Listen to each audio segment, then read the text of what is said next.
नमस्कार साथियों, मैं Pawan Srivastava, retired chief manager, bank of Baroda. मैंने अपने चैनल फिनसे के माध्यम से बैंक और सरकारी स्कीमों के बारे में कई वीडियो अपलोड किए हैं और बहुत ही लोगों की डिमांड थी कि कुछ बचत के बारे में आप कैसे हम बचत करें, आप अपने विचार दीजिए ताकि हम लोग भी अपने प्लानिंग कर सकें कैसे बचत करना है। तो सबसे बड़ी चीज़ ये है कि जो फंड मैनेजमेंट होता है उसमें 3 एस्पेक्ट होते हैं। सबसे इम्पॉर्टेंट चीज़ होती है सेफ्टी ऑफ योर फंड, उसके बाद सेकंड होता है लिक्विडिटी ऑफ योर फंड और थर्ड होता है रिटर्न। पुराने समय में लोग पैसे की सुरक्षा के लिए ज़मीन में गाड़ के रखते थे और ताकि वो पैसा सुरक्षित रहे, जब चाहे तब उनको मिल जाए। तो उनकी सुरक्षा और जो लिक्विडिटी थी वो चीज़ तो पूरी हो रही थी, लेकिन उस पैसे का कोई रिटर्न नहीं मिल रहा था। तो धीरे धीरे लोगों ने पैसे को डाकघर में और डाकघर से बचत बैंक में और बचत बैंक के बाद गोल्ड में और प्रॉपर्टी में इन्वेस्टमेंट करना शुरू किया। तो पैसा कमाना जितना मुश्किल है, पैसा बचाना भी उतना ही मुश्किल है। इसलिए आप लोग जो भी पैसा अपने भविष्य के लिए बचाते हैं, तो उसको कैसे प्लानिंग करें, किस तरह से उस पैसे को बचाएं ताकि आप अपने आने वाली जो लायबिलिटीज़ हैं मीट आउट कर सकते हैं। तो सर्वप्रथम तो आप ये मान के चलिए कि एक फार्मूला जो था 50-30-20 का, 50-30-20 का फार्मूला ये है कि 50% आप जो भी खर्च करते हैं वो आप आपकी जो रिक्वायरमेंट है, बेसिक नीड्स हैं, रहना खाना और जो भी नेसेसिटी रिक्वायरमेंट है उसके लिए होता है। 30% आपकी वो इच्छाएं, जैसे कि आप एक अच्छी गाड़ी चाहते हैं, अच्छे ब्रांडेड कपड़े चाहते हैं, ब्रांडेड चश्मे चाहते हैं, इस तरह की चीज़ों के लिए। 20% सेविंग के लिए। और कुछ सालों के बाद जैसे जैसे आपकी इनकम बढ़ती है तो इसमें आपका जो फिक्स वैल्यू है वो आपका तो खर्चा 50% ही रहता है और आपकी इनकम बढ़ने के साथ जो 30% वाला स्लैब है वो 20% हो जाता है और 20 वाला जो सेविंग का है वो 30% हो जाता है। लेकिन आपको पैसे को बचाना बहुत ही डिफ़िकल्ट है। इसके लिए सबसे इम्पॉर्टेंट चीज़ है कि आप सर्वप्रथम अपना पूरा बजट बनाइए कि आपका किसी महीने में कितना टोटल एक्सपेंसेस होता है। तो उसको एक आपको आइडिया लग जाएगा कि हमारे महीने का खर्च कितना है। उसके बाद आपको ये देखना है कि उसमें कौन से ऐसी चीज़ें हैं खर्चे जिनको कि आप रिप्लेसमेंट करके कुछ अर्निंग कर सकते हैं। जैसे आप बहुत महंगी चीज़ें खरीदते हैं और आप महीने में 3-4 बार होटल जाते हैं, तो आप ये देखते हैं कि उसमें एक अच्छा खासा आपका पैसा खर्च हो जाता है। अगर आप उसकी कॉस्ट कटिंग कर सकते हैं तो उससे आपके जो बचत वाला हिस्सा है उसमें अमाउंट जाएगा।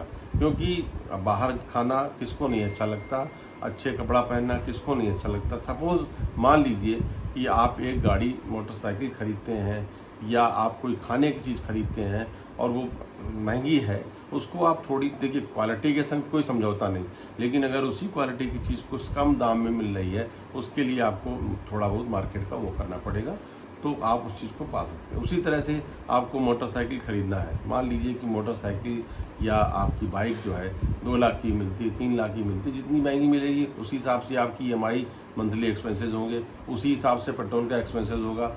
तो आपको अपनी सुविधानुसार ऐसा बाइक लीजिए जिसका माइलेज अच्छा हो, आपको कम उसकी ईएमआई देनी पड़े और रिकरिंग एक्सपेंसेस आपके कम हो, तो ये भी आपकी इनकम पे प्रभाव मारेगा।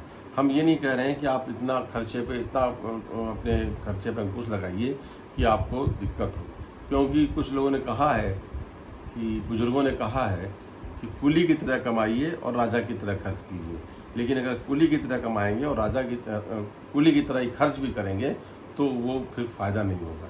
लेकिन आपको अपने पैसे को सेव करना ज़रूरी है, क्योंकि खर्चे के इतने ज़्यादा हेड खुल गए हैं कि उस स्थिति में आपको पैसा बचाना बहुत मुश्किल है।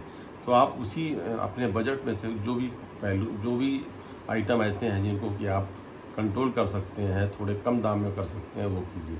उसके बाद तीसरा जो है पॉइंट वो है सेविंग का। तो मेरा मतलब ये है कि आप जब भी सेविंग करते हैं तो हमारे दिमाग में ये होता है कि अगर हमारे पास बचाने के लिए पैसा नहीं है तो हम स्मॉल सेविंग से शुरुआत कर सकते हैं, क्योंकि एक मुश्त पैसा आपके पास नहीं है तो कम से कम आपको पैसा की कहाँ से बचाएंगे। तो इसलिए आप स्मॉल, इवन आप गुल्लक में अगर 10 रुपये भी रोज़ डालते हैं तो महीने में 300 रुपये हो जाते हैं। हमें ऐसा लगता है कि ये अमाउंट बहुत टीनी अमाउंट है, इसका क्या होगा, लेकिन अगर मानिए कि 300 रुपये महीना हुआ तो एक साल का 3600 रुपये होता है। तो आपको इन छोटी छोटी बचतों पर ज़रूर ध्यान देना है। और बचत करें तो कैसे करें। बचत के लिए सबसे ज़रूरी है कि आप अपने बचत का कुछ हिस्सा आपका लिक्विड आइटम के रूप में बैंक की सेविंग बैंक अकाउंट में रहना चाहिए। कुछ पैसा आपका बैंक में फिक्स डिपॉजिट के रूप में होना चाहिए। और अगर सरप्लस आता है तो आप उस पैसे को म्यूचुअल फंड में SIP के माध्यम से, या अगर आपको थोड़ी बहुत शेयर के बारे में जानकारी तो शेयर में लगाएं। पैसे का क्वांटम जब छोटा होता है तब आप इस तरह से इन्वेस्ट कर सकते हैं। और जब पैसा आपका 2, 4, 10 साल में कुछ बड़ा वैल्यूम हो जाता है तो आप प्रॉपर्टी में इन्वेस्टमेंट कर सकते हैं, गोल्ड में इन्वेस्टमेंट कर सकते हैं। लेकिन ये मत सोचिए कि आपका जो अमाउंट है, जैसे सपोज कि आपने अगर 1000 रुपये महीने की रिकरिंग खोली तो आप ये सोचेंगे कि 1 साल बाद हमको कितना पैसा मिलेगा। 12,000 प्लस 2, 4, 5, 600 रुपये ब्याज मिलेगा, 12,600। लेकिन आप 12,600 की बात मत कीजिए, 600 ब्याज की बात मत कीजिए, आपकी 12,000 की पूंजी बनती है। तो छोटी बचत ही, आज की छोटी बचत कल का बड़ा अमाउंट आपका बनेगी और उससे आपका पूंजी क्रिएट होगा। इस तरह से अगर आप बचत करते हैं तो हमको लगता है कि आप भविष्य में एक प्लानिंग बना के चलना है।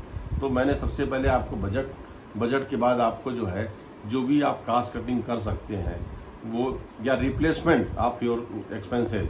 रिप्लेसमेंट मतलब कि जो एक्सपेंसिव चीज़ से कम एक्सपेंसिव में करेंगे तो उसका भी जो पैसा बचेगा वो रिप्लेसमेंट होगा।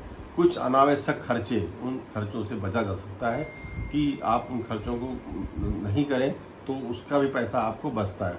जैसे हमने आपसे कहा कि आप मान लीजिए कि आपको होटल में हर महीने में 5-6 बार जाते हैं तो उसको आप, एक तो बहुत ज़्यादा स्वास्थ्य के लिए लाभदायक भी नहीं होता है, लेकिन अगर आप उसको 5 बार को 2 बार में कन्वर्ट कर देंगे तो 3 बार का पैसा बचेगा। और उसके बाद आपका आता है बचत। छोटी छोटी बचत को कभी भी सोचिए कि छोटी बचत होती है, आप SIP बैंक में खोल दीजिए। और कुछ स्कीमें ऐसी होती हैं जो नॉन टैक्सेबल होती हैं, जिनके इंटरेस्ट पे टैक्स नहीं होता है, जैसे PPF है। इन सब अकाउंट में आप छोटा छोटा अमाउंट बचा सकते हैं जो कि आगे चलकर एक बड़ी पूंजी बन सकती है। और ये एक बार आपके अंदर बचत की भावना आएगी, बचत करने का आपके अंदर अप्रोच होगा, तो आप धीरे धीरे आपके अंदर बचत करने की प्रवृत्ति बढ़ेगी। हम ये नहीं कह रहे हैं कि आप अपनी सारी आवश्यकताओं को रोक दीजिए, लेकिन आपकी जो पूंजी है आपको उसी में से बचाना है। ये आपको तय करना है कि कौन से खर्चे आपके एक्सपेंसिव हैं, किस खर्चे के बिना भी काम चल सकता है। जैसे मैंने आपसे बताया कि मोटरसाइकिल, बाइक जो है, एक कम एवरेज की गाड़ी अगर आप लेते हैं तो रिकरिंग एक्सपेंसेस आपके बढ़ जाएंगे।